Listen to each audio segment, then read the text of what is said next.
Welcome to store by పాపర్. Day 1లో మనం కవర్ చేసాం. లేబుల్స్ ఎలా డిజైన్ చేయాలి, లోగోస్ ఎలా డిజైన్ చేయాలి, ఇన్‌స్టాగ్రామ్ పేజెస్. ఓకే.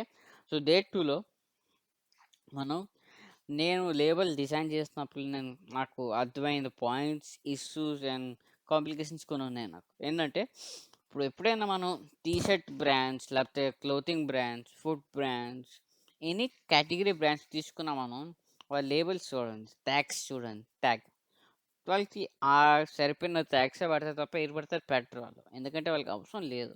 సో, నేను చాలా డిజైన్ చేసి చాలా బ్యాక్‌గ్రౌండ్ చూసిన తర్వాత నాకు అసలు నప్పలేదు. లైక్ ఫీడ్‌బ్యాక్ కూడా అలాగే వచ్చింది. అది బాలేదని. చాట్‌జీపీటీ అడగండి మీరు. వాళ్ళు అది చెప్పేస్తుంది మొహం మీదే. 5 పాయింట్స్, 3 పాయింట్స్ ఇస్తుంది అది. ఎందుకంటే అది క్లియర్ చెప్పేస్తాం మనం. అరే! ఫీడ్‌బ్యాక్ ఇచ్చిరా బాబు నాకు ఎలా ఉందని చెప్తే అది ఇస్తుంది అది. దాన్ని బట్టి మనకు అర్థమైపోద్ది సిట్యుయేషన్ ఏంటో. సో, దాని తర్వాత నేను ఒక 1 డే, 2 డే కూర్చొని అసలు మనకేం కావాలి? మన బ్రాండ్ ఇప్పుడు ఎవడైనా ప్యాకేజింగ్ చూస్తే వాడికి ఏం ఫీల్ అవ్వాలి అనేది ఒక ఐడియాలజీ. ఇదైనా అంతే. ఇప్పుడు యూట్యూబ్ ఛానల్ ఎవరైనా స్టార్ట్ చేస్తారో అసల యూట్యూబ్ బ్యానర్స్ పెడతారు. ఎందుకు బ్యానర్స్ పెడతారు? అసలు యూట్యూబ్ ఓపెన్ బ్యానర్ చూసిన వెంటనే అర్థమైపోవాలి. ఓహో! వీడు టెక్, వీడు గేమింగ్, వీడేమో ఇది. సో, సేమ్ వే లేబుల్స్ కూడా అలాగే పనిచేస్తాయి. సో, ఇది ఫస్ట్ నేను ఇలా పేపర్‌లో నేను తీసా. సారీ. తీసిన తర్వాత ఇంత పెద్దొచ్చింది. నాకింత పెద్ద అవసరం లేదు. ఎవరికీ అవసరం లేదు ఇంత. ఏదైనా నేను బోర్డ్‌కి ఇలా అంటించాలా నేను? కవర్లు పెట్టాలి కదా! సో, నేనేం చేశానంటే ఒక ఐడియా వచ్చింది. ఒక హాఫ్‌ని ఇలా ఫోల్డ్ చేసి నాకు ఏ సైజ్ కావాలని చూసా. ఇప్పుడు స్టార్టింగ్‌లో చూపించాం కదా! కవరు. ఈ కవర్‌లో ఫిట్ చేసి చూస్తే నాకు ఈ సైజ్ నచ్చింది. సో, ఇదేంటంటే విడ్త్ 17, హైట్ 13 సెంటీమీటర్. సో, ఈ కవర్ మనం ఇలా పెడితే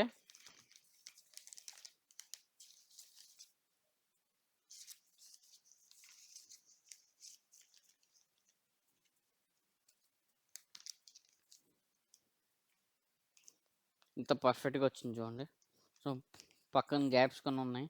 ఆ గ్యాప్స్‌లో మనకి ఏదైతే స్నాక్స్ పాపడ్ పెడతామో అది కూడా మనకి షోకేస్ అవుద్ది. సో, ఈ ప్రాసెస్ మనం ఫాలో అయ్యి నేను డిజైన్ చేశా.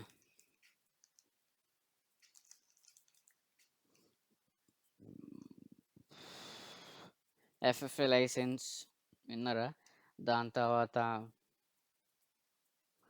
స్టోర్ బై పేరు, పాపడు, బ్లాక్ ఇదమ్మొచ్చి so, if you see like this one ఇవంతా డిజైన్ అదే నేను చేశాను. So, it is all made by me. ఇప్పుడు మీకు ఇలా కనిపించచ్చు కొద్దిగా డల్‌గా, కానీ if you see reality it will like good colour.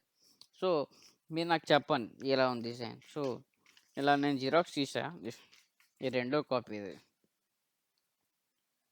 ఇది కొద్దిగా వైట్‌గా ఉంది. ఎందుకంటే అలా లైక్ మనకి ఇప్పుడు చూడండి కనిపిస్తుంది.